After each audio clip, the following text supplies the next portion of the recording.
हमारे शरीर के सभी अंगों की तरह फेफड़ा भी एक महत्वपूर्ण अंग है। ये भी हमारे शरीर के लिए बहुत ही ज़रूरी है। हम इनकी सेहत को नज़रअंदाज नहीं कर सकते। तो आज के वीडियो में कुछ ऐसे तरीकों के बारे में बात करेंगे, जिससे आपका फेफड़ा मजबूत होगा और यह तरीका करना बहुत आसान है। तो चलिए दोस्तों वीडियो को ध्यान से अंत तक सुनते हैं और इस तरीकों को अपनाकर आप अपने फेफड़े को मजबूत बना सकते हैं। तो दोस्तों सबसे पहले हम ये जानते हैं हमारे फेफड़े के लिए नुकसानदेह कौन-सी चीज़ें, क्योंकि कारण समझना बहुत ज़रूरी है। तो जो चीज़ें नुकसान करती हो हमें उनसे दूरी रहना चाहिए। सबसे पहली चीज़ है वो है धूम्रपान, बीड़ी, सिगरेट, तंबाकू। ये फेफड़े के लिए बहुत ही नुकसान करता है। अगर आप बीड़ी, सिगरेट, तंबाकू का सेवन कर रहे हैं तो तुरंत इसे छोड़ दीजिए, अन्यथा इससे संबंधित कई सारी बीमारियां होती हैं, जैसे हार्ट अटैक के चांसेस बढ़ जाते हैं। इसके अलावा टीबी, दमा, अस्थमा के भी शिकार आप हो सकते हैं। तो सबसे पहला काम आपको क्या करना है, इसे छोड़ देना है, इसे हटा देना है। इसके बाद क्या है दोस्तों, वो है शराब। शराब का सेवन नहीं करना चाहिए। और दोस्तों अगर आप ऐसे स्थान पे काम कर रहे हैं, हम देखते हैं कहीं-कहीं शीशे को कलर किया जाता है, शीशे का काम किया जाता है, तो उससे आप दूर रहिए। आप काम करिए तो सेफ्टी के साथ मास्क लगा के करिए या कुछ ऐसे चीज़ों का प्रयोग करिए। उसके बाद कुछ लोग हैं पेंट का काम करते हैं या कुछ लोग ऐसे धूल गर्दे वाला जैसे लकड़ी का काम करते हैं। जब लकड़ी का खरादा चलता है तो वहाँ से भी बहुत ज़्यादा डस्ट निकलती है। तो यानी धूल वाला कोई ऐसा काम कर रहे हैं, चाहे फैक्ट्री में हो चाहे दुकान में हो, तो आपको सेफ्टी के साथ करना पड़ेगा। मास्क लगाना पड़ेगा या अपने मुंह को नाक को ढक के रखिए जिससे गंदगी बाहर ना जाए। और जब घर पे आइएगा सबसे पहले हाथ मुंह को बढ़िया से आप धुल देना चाहिए, क्योंकि दोस्तों नहीं तो ये धीरे धीरे जा कर के जो है हमारे फेफड़े के लिए नुकसानदेह होते हैं।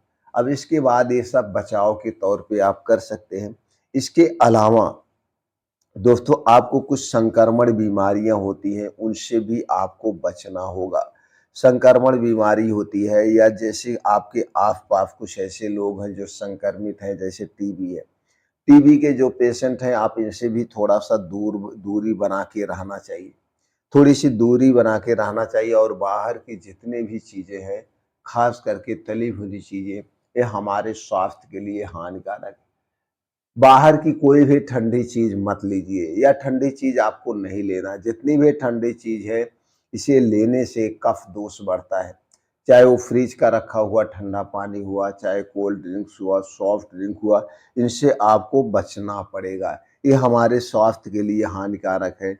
ये दोस्तों क्या करना है, इससे हमारे शरीर का कफ दोष बढ़ेगा और जब कफ दोष बढ़ेगा तो दोस्तों इससे हमारे शरीर में 10 से 15% बीमारियां होती हैं।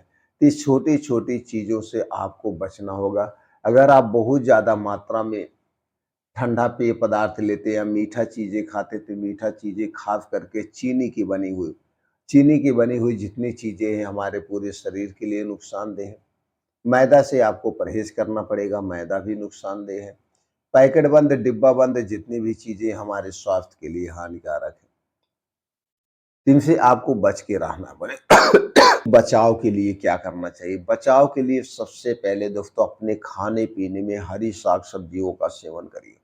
हरी साग-सब्जियों में सभी तरह के प्रोटीन्स, विटामिन्स, कैल्शियम, आयरन पाए जाते हैं। अपने आवश्यकता के अनुसार आप दोस्तों मौसमी फलों का 1 से 2 फल सेवन करिए। ख़ास करके दोस्तों उसमें से आँवला सबसे सस्ता होता है, तो आँवले का 2 से 3 आँवला रोज़ डेली खाइए।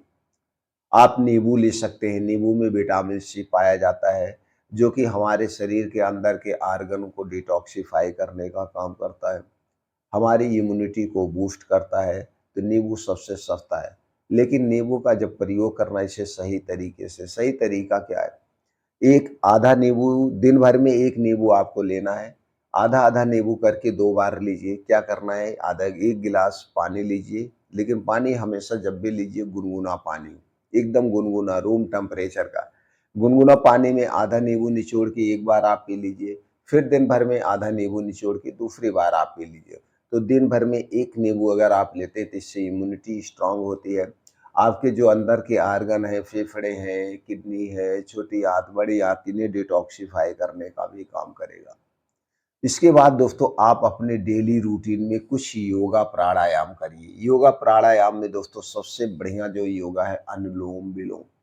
आप अनुलोम-विलोम डेली 15 से 20 मिनट करिए, फेफड़े मजबूत होंगे, आपकी इम्यूनिटी मजबूत होगी, दिमाग तेज होगा। दोस्तों बहुत ही बेस्ट है अनुलोम-विलोम। अनुलोम-विलोम के बाद होता है दोस्तों कपालभाति। कपालभाति रोज 10 से 15 मिनट करिए और उसके बाद भस्त्रिका प्राणायाम। जैसे ऐसे साँस लीजिए, भस्त्रिका 3 प्राणायाम ज़रूर करिए। 3 प्राणायाम करने के बाद कुछ मेडिटेशन करिए। मेडिटेशन दोस्तों 10 से 15 मिनट करिए। मेडिटेशन से क्या होता है कि आपके अंदर की जो नेगेटिविटी है, वो नेगेटिविटी खत्म होती है। आपके अंदर पॉजिटिविटी आती है और आज के समय में लगभग लोग नेगेटिविटी से भरे हुए हैं। इसलिए हमें मेडिटेशन रोज़ सुबह करना चाहिए। तो ऐसा करिए, रोज़ सुबह 2 घंटे का समय हमें निकालना चाहिए। तेज़ गति से पहले मॉर्निंग वॉक करिए, दौड़ लगाइए, जो भी आप कर सकते हैं करिए, जिससे एक बार दिन भर में आपकी साँस फूलना चाहिए। और उस समय सुबह का होता है, सुबह आपका पेट खाली होता है। तो जब साँस फूलती है तो दोस्तों हमारे फेफड़े, जो हमारा हृदय है, ये नॉर्मल से 10 गुना ज़्यादा तेज़ पंप करेगा और जितने तेज़ ये पंप करता है उतने तेज़ हमारे शरीर में ब्लड फ्लो होगा। जब उतनी देर तेज़ ब्लड का दौड़ा होगा तो दोस्तों हमारे शरीर में कहीं भी खून में कोई नसों में ब्लॉकेज है तो दोस्तों खून साफ हो जाता है। खून का दौड़ा जब तेज़ होता है, तो इसलिए हमें रोज़ सुबह-सुबह ये सारी चीज़ें करना चाहिए। इसके अलावा जब हम दोस्तों तेज़ चलते तो हमारे शरीर में पसीना होता है, तो पसीने के माध्यम से जो हमारे शरीर में गंदगियाँ हैं, वो गंदगियाँ बाहर हो जाती हैं। तो सुबह का मॉर्निंग वॉक बहुत ज़रूरी है और दोस्तों ठंडी का दिन है, तो ठंडी के दिन में हमें गुनगुना पानी का प्रयोग करना चाहिए और गर्मी का दिन है तो दोस्तों नॉर्मल रूम टेम्परेचर का पानी पीना चाहिए। फ्रिज में रखा हुआ पानी या फ्रिज में रखी हुई कोई भी चीज़ हमें नहीं खाना चाहिए। ये छोटे-छोटे तरीके अपना करके आप अपने आप को रोग मुक्त रख सकते हैं। तो अपने खाने-पीने पे विशेष ध्यान दीजिए। अपने शरीर के वात, पित्त, कफ को बैलेंस करिए। जब आपके शरीर का वात, पित्त, कफ बैलेंस में रहेगा तो आपको कोई बीमारी नहीं होगी। जब हमारे शरीर का वात रोग बढ़ता है तो 50 से 60% बीमारी होती है। जब शरीर का कफ दोष बढ़ता है 10 से 15% बीमारी होती है। जब शरीर का पित्त दोष बढ़ता है तो दोस्तों शरीर में 25 से 30% बीमारी होती है।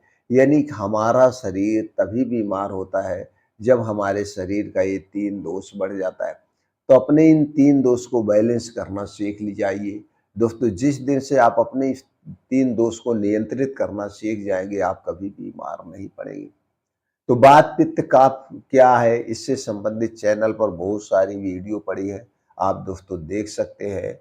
और वात पित्त कफ को बढ़ाने वाली जो चीज़ें उन्हें खाने से आप बच के अपनी बीमारी को भगा सकते हैं, अपने शरीर को रोग मुक्त रख सकते हैं।